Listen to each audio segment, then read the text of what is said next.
Great dawning, grand rising, Cleveland, Ohio. Vince Robinson here with another edition of Open Door. I'm very privileged today to have someone with me who was all the way down in Nolens. That's the way some folks down there say it. Folks up north may say New Orleans, but you're not from New Orleans if you say New Orleans. So we'll just get that off the table right away. She's an entrepreneur. She's got her hands in a lot of different buckets, and one of her main things is that she likes to help people. So with that, I'd like to welcome to our airwaves today, all the way from Nolens. Her name is Tara Simmons. Welcome to Open Door, Tara. Hi, Vince. Thank you for having me. All right. So I like to be transparent with my audience, and I always start the program telling folks how I know folks. Just so happens that you are a very, very dear friend of mine, kind of like she calls me her bonus dad. So I'm going to call her my bonus daughter.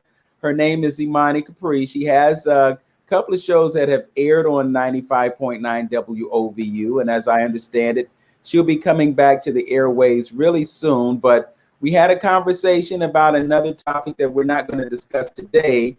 But thanks to that meeting, I found out about you. I found out about some of the fantastic things that you're doing and ways that you're helping people. And I thought it would be great if we could have this conversation so that perhaps people may learn something about how their bodies work, how they can recover from things that might be life-threatening or things that might significantly disturb their ability to live healthy lives. So why don't we start just by giving us some background about who you are and what you do. I know you're not here in Cleveland, so I'm not going to ask you to represent your hood like I do many of my guests, but just talk a bit about Tara Simmons, who she is, and what your background is.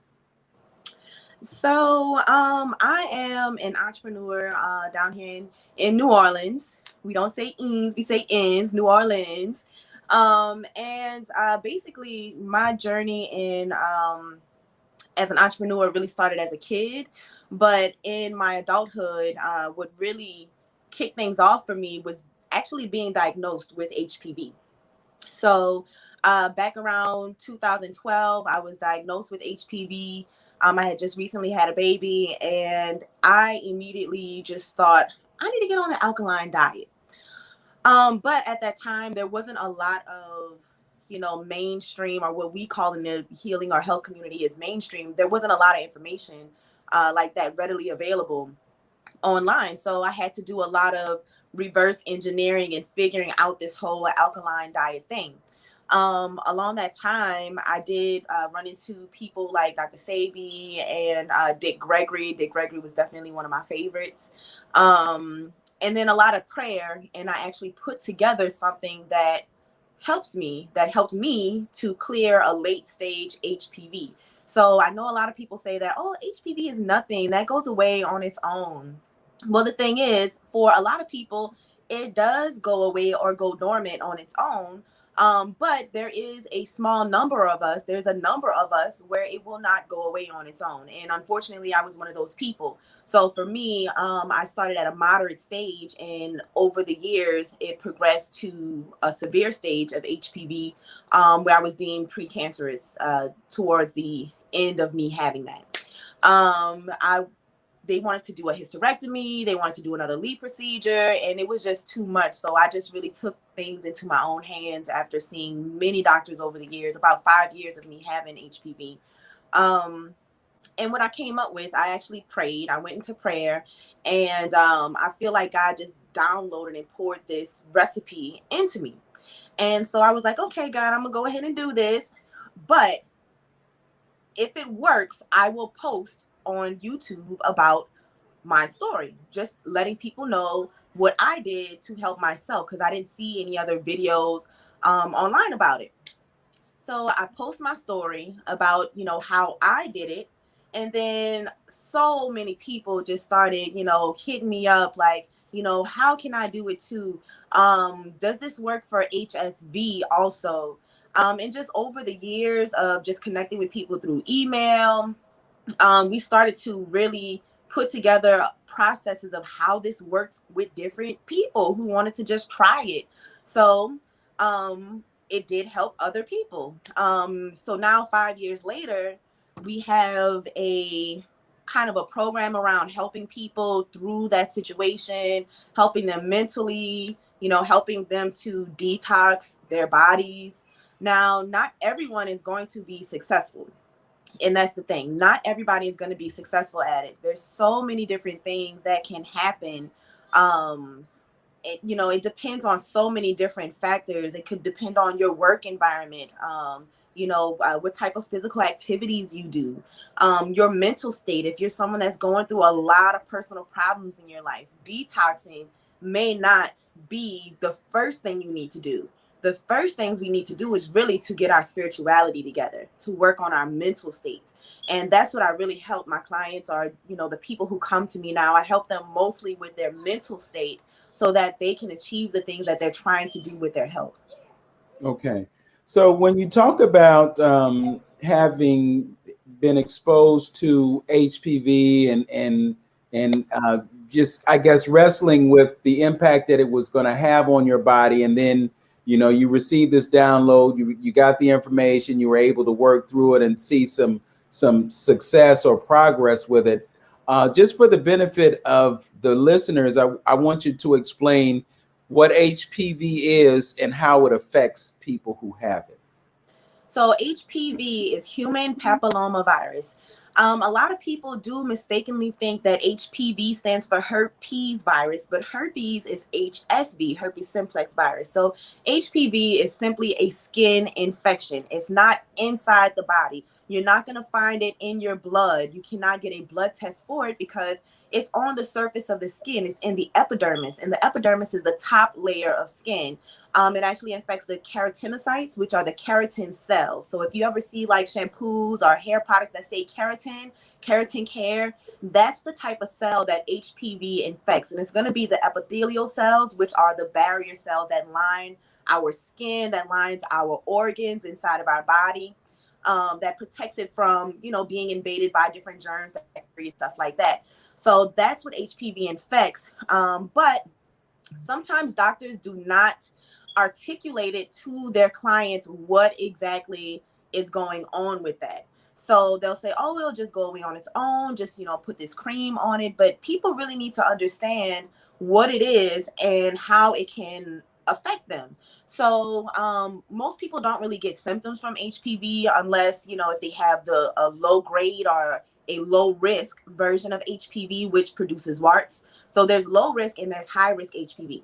So high risk HPV is going to be what affects women who get cervical cancer. That's the one that causes cervical cancer. It does not cause warts. It'll just cause cell changes on the cervix. Okay.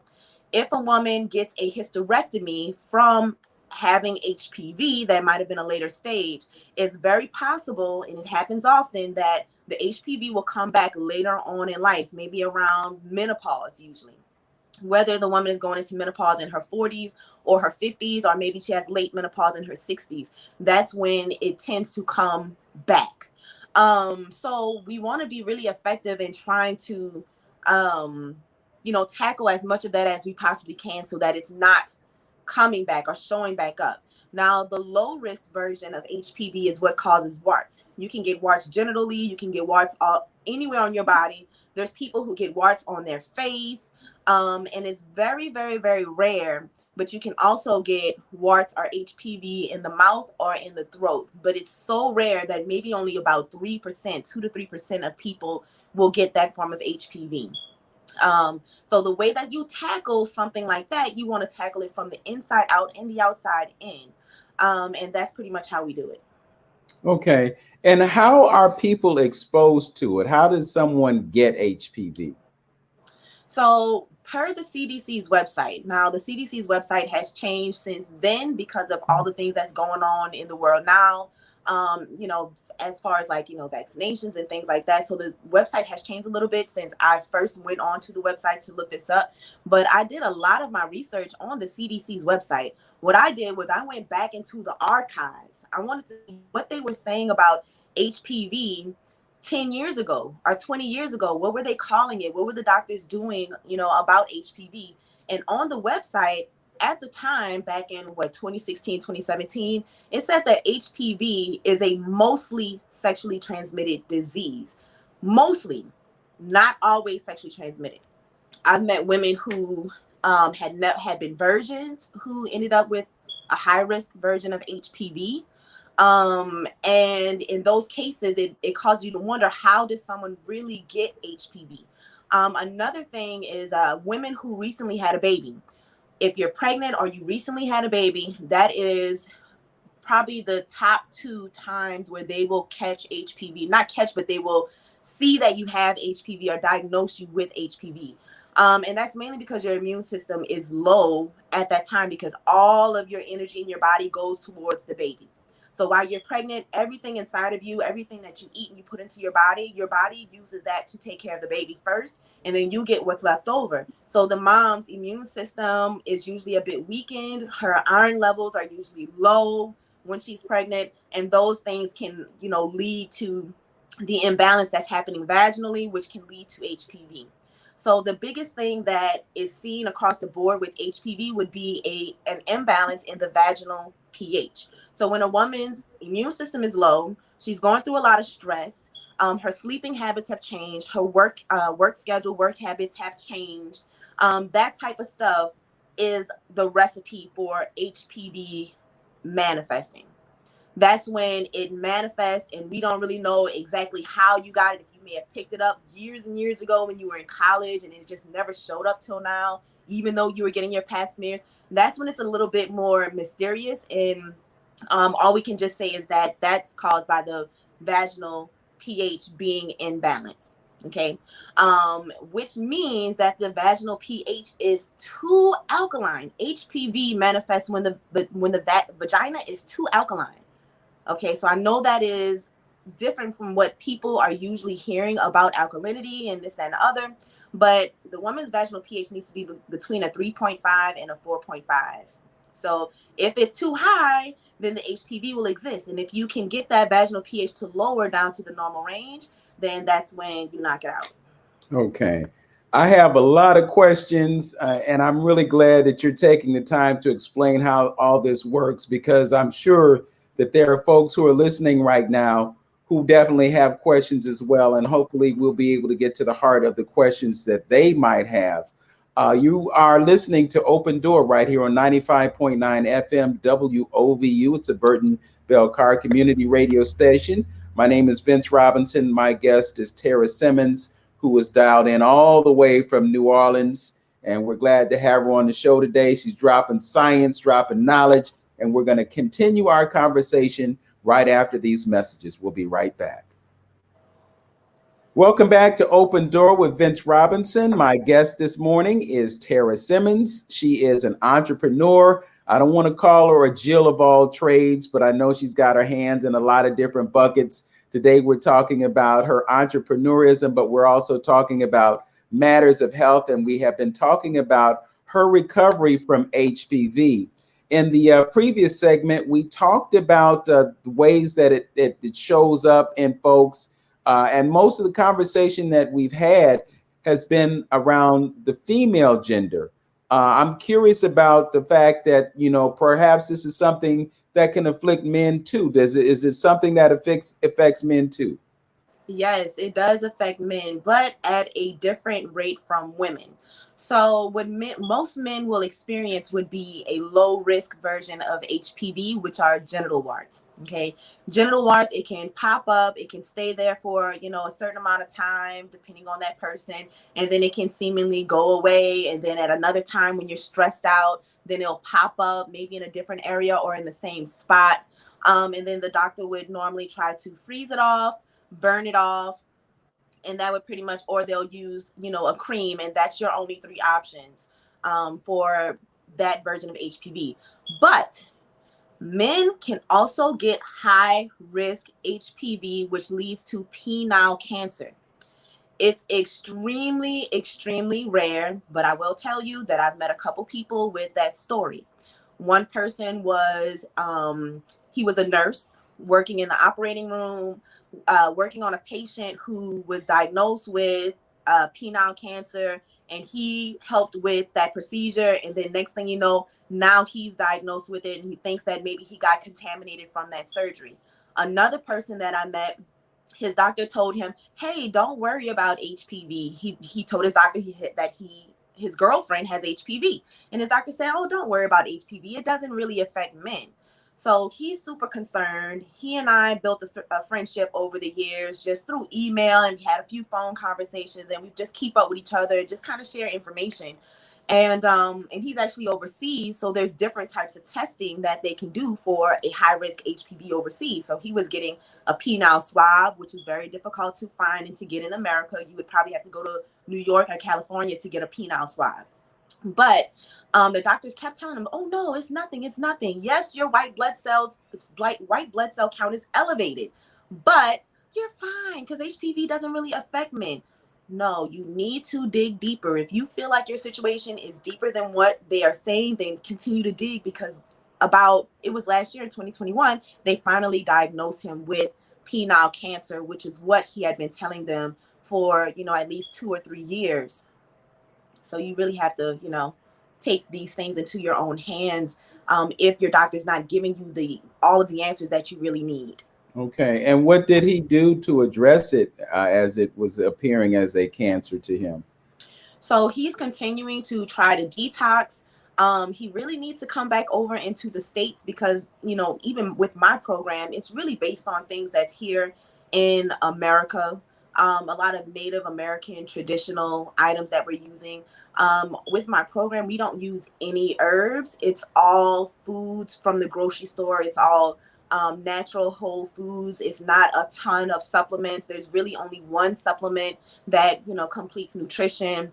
And it's a very simple process, but when you're overseas, it may be more difficult for you to get certain items, certain, foods like turnip greens. It's really hard to find turnip greens when you live, outside of America. So we're still working on his situation to see what we can do in conjunction with his doctors, of course, too, because we don't want to, take our medical professionals totally out. We need them still. Okay. I was also thinking about prophylactic measures that we can undertake. And I know that years ago, I remember I was in a relationship with someone and they had a teenage daughter, and it was suggested that they take some type of a vaccine. And I remember in the media, there was good and there was bad about the vaccine. And, now we're living in the age of the vaccine. So I don't necessarily want to get into that rabbit hole. But what can you share about the effectiveness of a vaccine for HPV? Well, what I can share with you would be the emails that I receive from people who took the vaccine. That's the only information that I really would have on that, is what others have told me. So I have received emails from people who said that they did not get a wart until they got the vaccine. And the HPV vaccine is a traditional vaccine. The COVID vaccine is one of a kind. It's the only thing like that exists. It doesn't have any bit of the virus or active virus in it. But the HPV vaccine is a traditional one. They worked on it for many, many years, for decades, before they actually came out with it. So it went through lots of different trials overseas in India and Africa and other countries. And that's where a lot of controversy comes in, because, of what those countries and their political systems have said about the HPV vaccine. But what people report to me is that they got warts only after they took it. And that, a few people told me that they had some trouble conceiving, and they feel that it might have been from that. It is speculation, but this is what, large amounts of people have told me over the years, especially at one point where it was really being pushed on TV and the commercials. That's when I was getting the most emails about people saying that they still got warts. Now, what I can say about the vaccine is that it is not for every single type of HPV. And I think that's where the confusion comes in, because the doctors need to articulate to the patient that this vaccine is for the strains of HPV that are most known to cause cancer. So the HPV vaccine is going to be for 16 and 18. 16 and 18 are the HPV strains that cause the most problems, that are known to turn into cancer. So it's not going to protect against every single type of HPV. Also, on the CDC's website, it says that, or it did say at that time when I was looking these things up, that if someone already has HPV, then they're getting the vaccine is not going to cure them of the HPV. It just will protect them from those certain strains that are known to cause cancer. So if you get diagnosed, getting the vaccine is not going to make your HPV go away. It's only going to protect from those other types of HPV if you don't already have it. Okay. So in terms of prophylaxis, is there or are there things that we can do? And I'm saying we, because you said that men have a potential to get it too. Are there certain things that we can do, certain practices, lifestyle choices, foods or whatever? Are there certain things that we can do to protect against getting it? Absolutely. There really is. Now, it's not going to be 100% because nothing under the sun, nothing on this earth is going to be 100% in no sector of life. Okay. So, but you can definitely take an apple cider vinegar and baking soda bath after intercourse. That is going to help you a lot. If there's anything on the skin, that is going to help to kill any type of germs, bacteria, viruses that's on the skin. Okay. Especially for women, you actually want that water to go in the inside. Okay. So that if there's anything in there, you want to kill that too. Also for women and men, make sure that you urinate after intercourse. That is very, very important that you urinate immediately after intercourse. That's going to protect you from, so many different things, chlamydia and all kinds of STDs if you just do that. But really, the apple cider vinegar and baking soda baths would probably be like my number one go-to to protect you from that. Now, with HPV, it's very, very important that you know that there is a blood vessel that HPV manifests in your body that did not exist before having HPV. It will manifest little blood vessels to go to the surface of your skin, okay, to feed the HPV. Okay, and you may not see the HPV. It'll lay on the surface of the skin like a sheet of paper, and then when it's agitated, then it will create a wart in that section. Okay, so these blood vessels that go up to feed the HPV is going to give the HPV exactly what it needs to exist. So you need to cut off what it needs to exist, which most importantly would be sugar in any and all forms. It does not matter if it's fruit sugars or artificial sugars. Now, yes, there are some people who can go to a negative or undetected level while having some sugars. That is for some people. But for most people, if you want to be very clear about killing off that blood vessel and killing off that, that HPV in that area, then you want to make sure that you are refraining from all forms of sugar, like fruit. And of course, like candy and things like that, and sodas, cold drinks. If you're in New Orleans, we call them cold drinks. But you want to keep those things out of your diet. Some people with just some exercise and cleaning up their diet, that can help them with the HPV. Now, I want to show you a supplement that you can take that will help too. All right, so this is a supplement that you can take. They're on my website. And this is what I still take them to this day because they help with so much more than just HPV and HSV. But these supplements do help regulate your blood sugar. It gives you like all of the nutrients that you need. Spirulina and chlorella is similar to sea moss. They're sea life. But they work very well on my program. So this is what you can take. Also, I have my mother taking them and she doesn't have these issues, but it gives you mental clarity and it also helps to balance out your hormone levels. So if anybody's hormonal, you're going through some emotional, your emotions are kind of here and there, take this. This will balance you out, but that will also help fight free radicals. And free radicals is what feeds HPV to turn into cancer. Okay, what was the website that you can acquire that product on? It's going to be tarasdetox.com. TARAS detox.com. Okay. Spirulina and chlorella, both green things I know. Yes. And things that come from the sea that are green generally don't taste good. What about what you just shared with us? Yeah, that is true. That they don't taste the best, but they don't taste bad. There's some spirulina chlorella that you will open the bag and you will smell the fishiest fish that you could ever smell in your life. If you like your fish, it will be very fishy. But this company that I use, they're actually the #1 producer of spirulina chlorella in the entire world. It's a company that is overseas in Taiwan, and they are the #1 producer, hands down, of spirulina chlorella. And it always comes to you fresh, and it's not going to have a really strong, pungent, fishy smell. It'll have more of like a nutty type of smell to it than that extreme fishiness. And then also, you won't, like when you take fish oil or fish pills, you'll burp, you know, a little bit of that fishiness. That doesn't happen with this. Even my children, my 2-year-old's been taking them since before he turned 1. I'll find this bag open and his whole mouth will be green. So they're safe for children and everyone to take. Okay.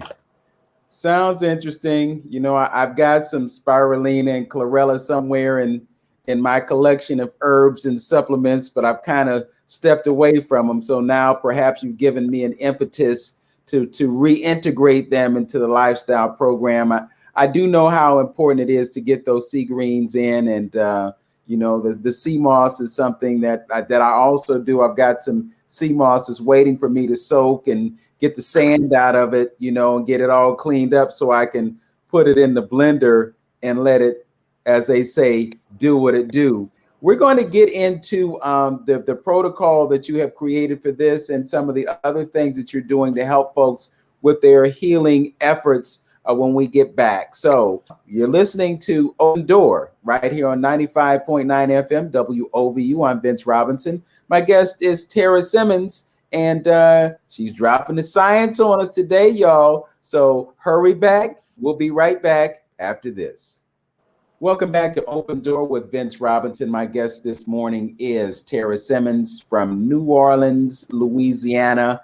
We've been talking about HPV and some protocols that she implemented within her own life that have assisted her in getting past that ailment. And she's also been able to successfully help others navigate a course away from being afflicted with those things. But I want to be very careful and make sure that I expressed it to you that she's not claiming to have a cure for this, but she has her own personal experience that has enabled her to deal with it successfully, as well as others.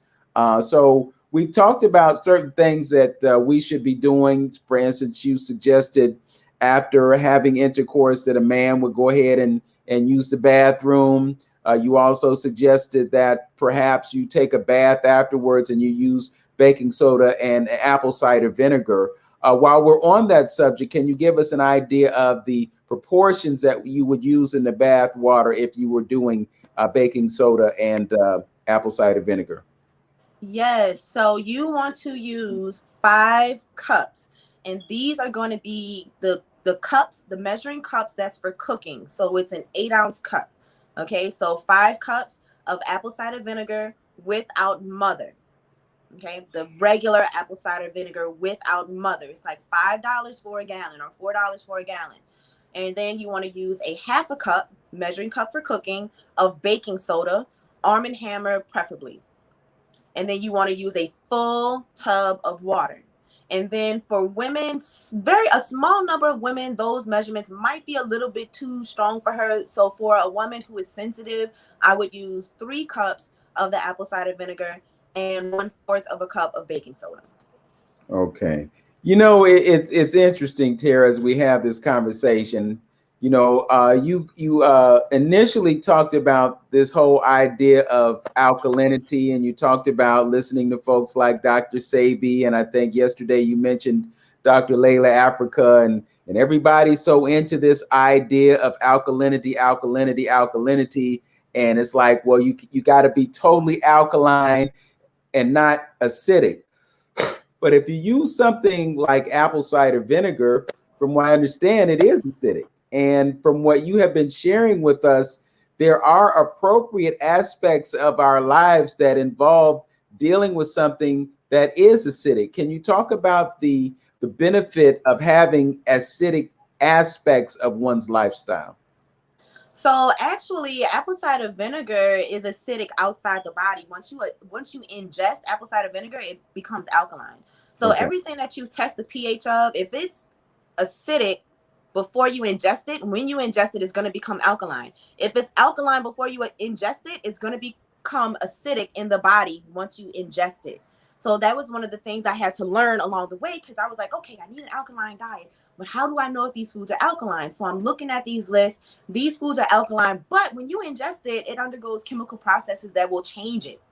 So so many people talk about you got to be alkaline, but there's a time and a place for alkaline, and there's actually certain things that if your pH is too alkaline, it will cause problems.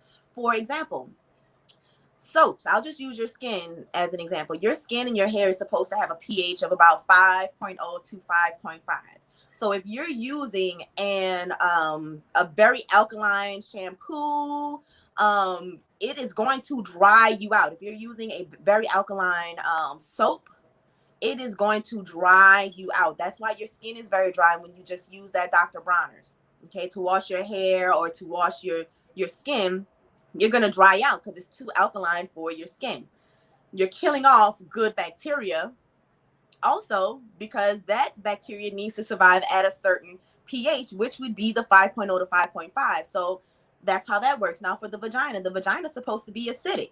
It's a 3.5 to 4.5. So I see people that's telling others, okay, you need to this alkaline soap for the vagina or these alkaline herbs for the vagina, but you do not want to alkaline your vagina. Now, I think that some people maybe they don't understand what the herbs are doing to that area, to the vagina, where it's not making it alkaline. It's not the alkalinity that is helping. It's the enzymes in the plant that's helping. It's not about just the alkalinity. So all of the foods that's on my protocol, it's all dark leafy greens. It's all green vegetables. Okay. There's no carbs on the protocol except for like HPV, diabetes, and things like that. There's one carb, which is the quinoa, but for the HSV crowd, there's no carbs on that at all. It's totally carbless, which propels things along. There's no fruit on it at all. And people will assume, well, but fruits are alkaline, so why can't I do fruit? There's people that have fruit on their protocol. Well, this is a recipe. It's a recipe like baking a cake. So just because something goes well in another type of dish doesn't mean that you're going to put that inside this cake, because then the cake won't be cake anymore. It's not going to be what you expected it to be. So this is one of those things also. Now, in the body, there's different pH requirements for each system of the body. Okay, your mouth is a 6.5 to 7.5. Okay, that's the safe range. Now, your stomach is going to be really acidic. It's going to be around a 2.5. Your stomach acid is very acidic to break down your food. That's not supposed to be alkaline. Going through the digestive system, through your intestines, there's certain areas where it will become neutral or more alkaline, and then it's got another area inside that process that needs to be acidic, and then it'll go through and it becomes more alkaline, and then it's, on the way out the body. So outside of a cell is about a 7.1 pH. The inside of a cell is a 6.9 pH. So by you just eating a whole bunch of alkaline foods, just any alkaline foods, that is not what's healing you. You have to map out the enzymes that are doing the work and then find the foods that have those enzymes, which coincidentally, they're alkaline foods. But if you go deeper, then you can better help someone's situation. Just going alkaline only scratches the surface. And alkaline vegan is really not going to just help HSV. You need the specific foods that are not just alkaline, but have those key phytochemicals, the phytochemicals and the enzymes inside the foods that's doing the work. Okay. So you mentioned a few things that are involved in the protocol, and I don't expect you to give it all away, especially if it's, different things for different people. But can you talk about more extensively what your protocol would look like? So it is the 5 steps to freedom. It's a basic 5-step protocol. I'll just tell you, it's not even that much. The hardest part is the mental part about it, because let me tell you, I'll tell you what's in the detox, but it's the gut bacteria that controls us. And people don't really understand how serious that is. What you have going on in your gut, the gut bacteria connects to your brain. So we needed to call this as it is. These bacteria and germs and viruses in our gut have a consciousness to exist. They move around, they decide what they're going to do, they eat and poop and all this kind of stuff inside of our bodies. They are conscious. They are conscious entities. And those conscious entities speak to our brain and they direct us to feed them.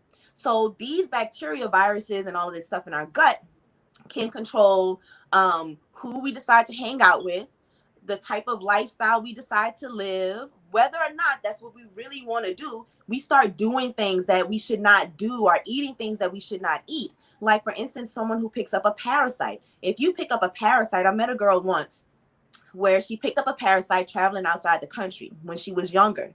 And from that point, her diet habits totally changed. She went from someone who liked to eat healthy foods, green foods, to someone who could not stomach eating a salad or something healthy like that, and just straight carbs, pizza, hot wings, and foods like that. And then she really was going through so much with this parasite, it made her gain an enormous amount of weight. And then she just decided to go on a detox that ended up flushing out the parasites that was in her body. But it was so hard because the parasites are telling you, no, I don't want to eat that. No, throw that up because you don't want that, because I don't want it. And it's getting to me. I can't exist with that.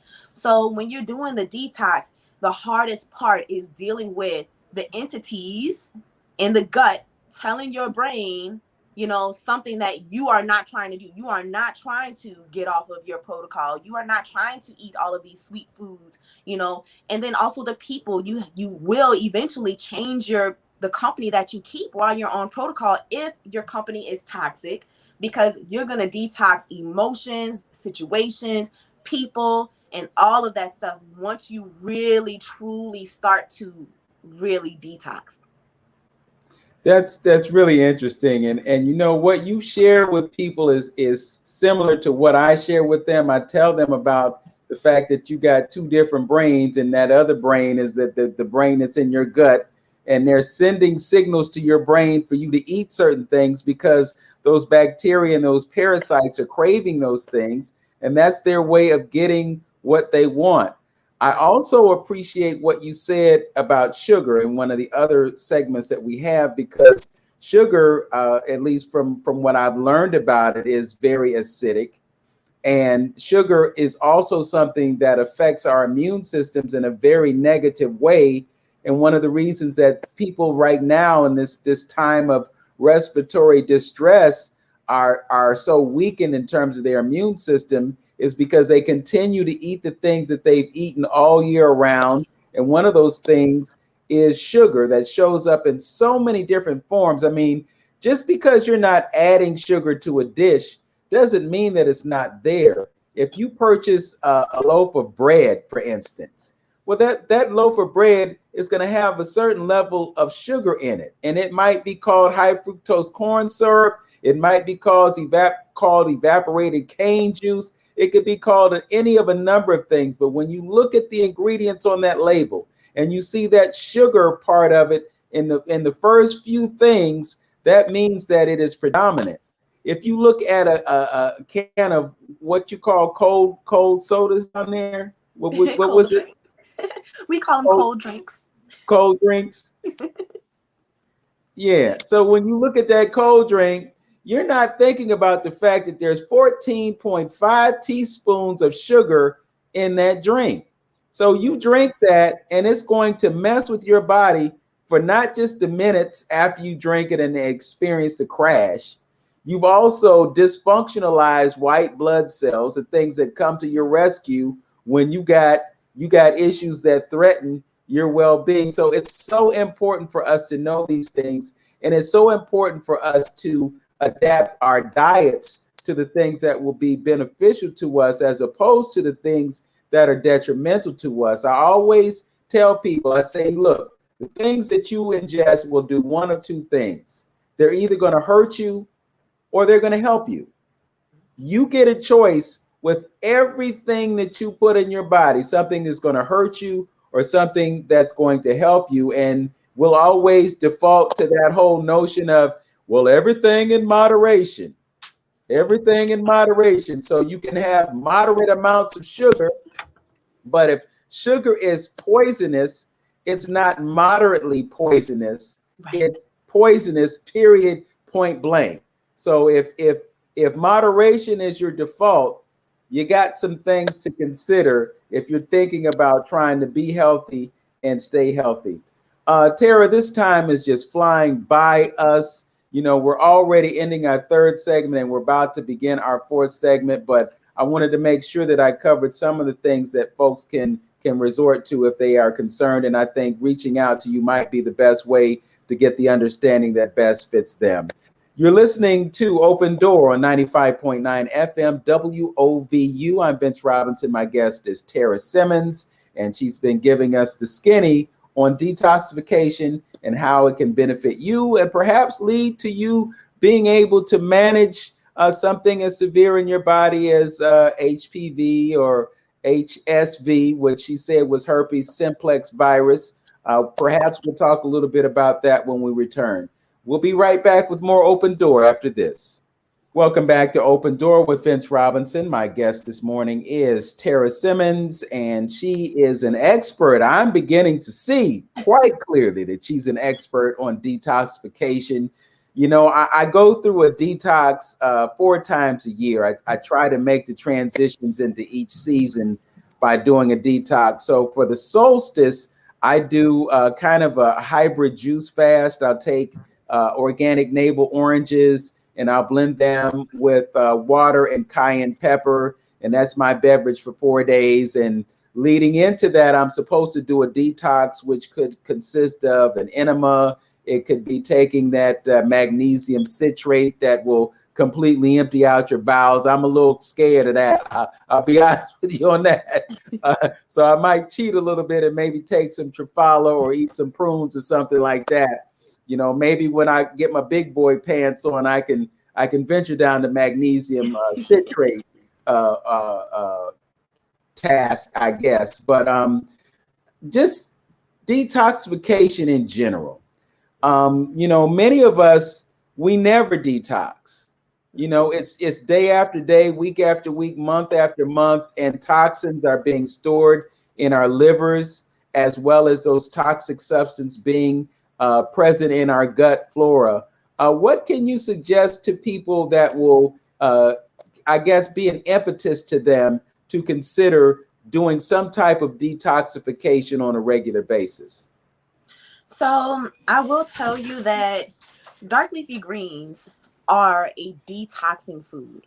Okay. So if you feel like you want to do a quick detox, okay, and maybe you're not ready to go the whole 5 steps of freedom, but you just want to kind of get your feet wet, you want to do something maybe for like a week or so, I recommend doing dark leafy greens. So these are the vegetables that we cook together on my detox. This is the main meal that we eat.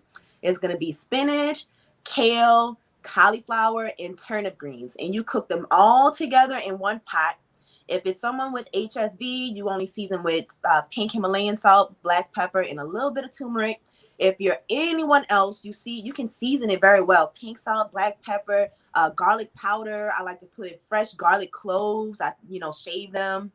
My mouth is watering. And that's a great meal for you to eat. You can eat that all day long. That would be your breakfast, lunch, and your dinner. That would be your breakfast, lunch, and dinner.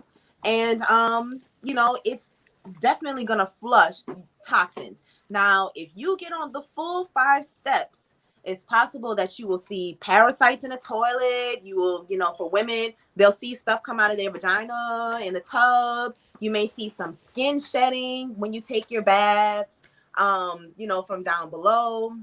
So let me tell you really quickly what the 5 steps are. Okay. So step 1 is going to be testing your pH actually, and then drinking the apple cider vinegar and baking soda tonic. Okay. Step 2 would be for you to, Step 2 is going to be for you to do the oral routine. So we're not brushing our teeth with toothpaste. We're not using mouthwash. Why? Because of the sugars and the chemicals in it. So we're going totally natural with this until we're finished with our health goals, whatever that may be for you. Okay, so we brush our teeth with baking soda and hydrogen peroxide. I now make a toothpaste that's baking soda and hydrogen peroxide, but you can just mix it up yourself. It doesn't matter if it's watery or if it's thick. And then you oil pull with the coconut oil after. The next thing you do is you're gonna take your supplements. Okay, so that would be step 3. You're gonna take your supplements. Then we have our meal plan, which I just gave you the basic meal that we're gonna eat all day long. There are some snacks that's on the list for people too. And then the last step is going to be our detox baths. Now, the detox baths is something that some people will complain about because they don't take baths, they take showers.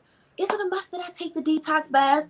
Yes, it is a must that you take the detox baths, because the detox baths are going to help with the release of toxins. And if you are releasing a lot of stuff out of your body, sometimes, there's only so many ways that your body can release toxins. Okay, you're going to release it in your sweat. You're going to release it in your breath. Your breath is where you actually release a lot of toxins, and fat comes out of your breath. Okay, that's why people who don't sleep very much also have problems with losing weight. You got to sleep. When you sleep is when you do the heaviest breathing, and you'll release the most fat that way. But you also release the toxins from going to the restroom. But we need something else. If you got a lot of toxins that's releasing, you can get your lymph nodes can get swollen. You can get swelling in your legs and your ankles. You can get a little bit of pain in your legs. Even like your whole body might swell up. But if you take the baths, that releases into the tub, and it puts you to sleep, makes you feel so good. So if you're on any type of sleeping aids, sleep medications, you won't have to take them, because the vinegar baths, the clay baths that we're taking, they knock you right out. Okay. So that's the basis of what we're doing. And it's so simple. But where it's not simple is in the mental space.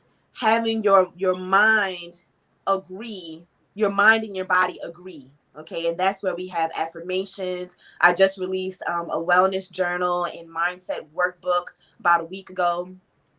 We have the 5 steps to freedom manual, and then we also have like group activities that we do too, totally anonymous. Okay, so you can attend these workshops that I do. I have a master class next week where we'll be going through the entire process from beginning to end on what we do with our protocol. And no, it's not guaranteed that you will finish. It's just not going to be something that everybody can finish. But there are some people who can come out testing negative from doing this. So no, I don't promise this to be, a cure for people, but I can tell you that this is something that some people can reverse their issues by doing this. Okay.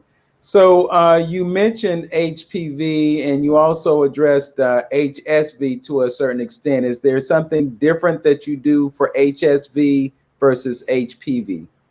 Yeah, it's going to be slightly different. Now for HSV, let me explain a little bit about that one.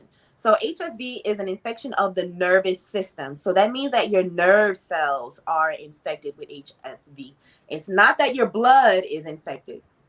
Yes, it is detected by blood, but they're not looking for the HSV virus in your blood. That's not where it is. They're looking for the antibodies that your immune system creates to tackle the virus. They're looking for the antibody count in the blood. Okay, so when you're dealing with HSV is very dependent on amino acids such as lysine and arginine. It's also dependent on carbs, and it's dependent on the different chemicals that we're exposed to in life.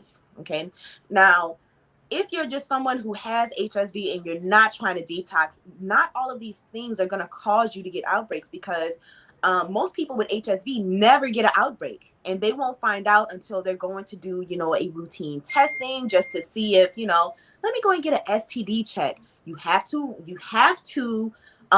request HSV because it's not included on the standard panel. You have to specifically tell them to include HSV in your testing. So a lot of people find out that way. Another way people find out is by getting that one outbreak. When they're diagnosed with it, they'll have this one outbreak and they'll never experience another outbreak again. But it's the mental stigma that is really getting to them and causing them to kind of regress themselves in life and just hold it and go into kind of this shell. So that's the reason why I'm doing this, so that people don't feel like, oh, I have this disease and, or this infection, and now I'm dirty and, no one will want me. Those things, that's what we tell ourselves, but that's so far from the truth. I mean, over 80% of the population has either HSV or HPV. especially HSV1. About 90% of the population has HSV1. It's super, super common.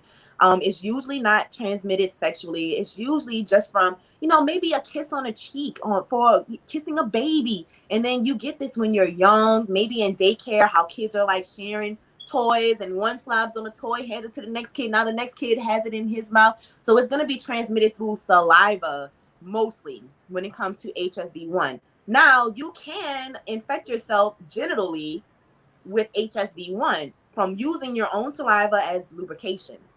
Okay, so it is very, very common for someone who has HSV1 to also have HSV1 genitally, but it can be difficult to get diagnosed with it genitally. And I would say that's because if you get an outbreak genitally, they're going to test you for HSV2. They're not going to test you for HSV1. You have to request that they test you for HSV1. If they swab it, they will detect HSV1 and HSV2. But if they just try to give you a blood test for HSV2, it's going to come back negative, and you may be a bit confused about that. So the process between HSV and HPV is that for HSV, we have to pay attention to the amino acids. So there's a few less foods on the HSV protocol as opposed to the HPV protocol, but they are primarily the same. It's going to be the same 5 steps as far as, pH testing, the tonic, taking your supplements, doing the meal plan, which that's where it's slightly different. You're going to still take your bath. You'll still take your supplements. Okay.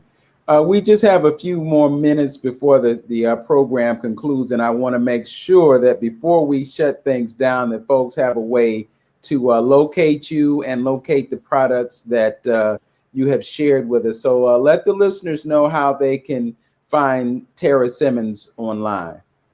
Okay, so you can email me at info at 5stepdetox.com. That is how you can get in touch with me. You can also find me on Instagram at Tara's Detox. Remember, it's Tara, Taras Detox.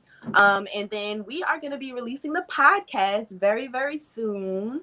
Okay, so if you want to, get in on the podcast, definitely follow me on Instagram, and I'm releasing more information on when we're going to be doing the podcast and all that stuff coming up soon.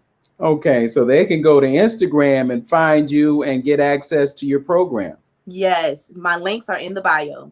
Okay, and on your podcasts, where do you go in terms of your direction? So on the podcast, we're going to be talking about health in general, not just HSV and HPV. We're going to be talking about different things that you can do with your health and doing demos. So my mother, she's also a nutritionist. She got her degree at Tulane University down here in New Orleans. And she's a very huge asset for me. And she's going to show us how to make different poultices for different ailments that we're experiencing on our body, anywhere from fibroids and cysts to pain, to healing, to, for something for women with breast cancer. So, but, we are not guaranteeing that this is going to fully help you, but it will help in a lot of regards. And it's mostly because you are taking control over what is going on with you, and you're really into it. Where you put your focus and your attention, that's where you're going to see a lot of progress in your life. Well, Tara, I got to tell you this. You just opened up another can, and there's a whole bunch of worms in it that need to be dealt with. And one of those is fibroid tumors. I know sisters who are dealing with it, and the solution is always to go to the hospital and get a hysterectomy. But that's not always the best thing to do, especially if you don't want your childbearing days to be over and you want to be productive in that way. So it's really important for us to do things that support good health in that region of your body. So I think we'll probably need to do a part 2 since we've talked about HPV and HSV. I think we're going to come back and we're going to need to talk about those fibroid tumors because they're wreaking havoc on folks. And, we're giving our ability to perpetuate our race away when we capitulate and go to the doctors and say, hey, okay, doc, go ahead, take it out of me, because I want this to be over. And it's not always the best possible option. I want to thank you so much for what you have shared with us. We've given you information on how to reach her. I will double up that information on the YouTube post with the thumbnail of her beautiful face. and the recording of the conversation that we just had. Tara, thank you for joining me on Open Door. Thank you so much for having me, Vince. All right. And thank you for listening. You've been listening to Open Door right here on 95.9 FM WOVU. Know yourself, love yourself, be yourself, and make today your absolute best day. Peace and blessings.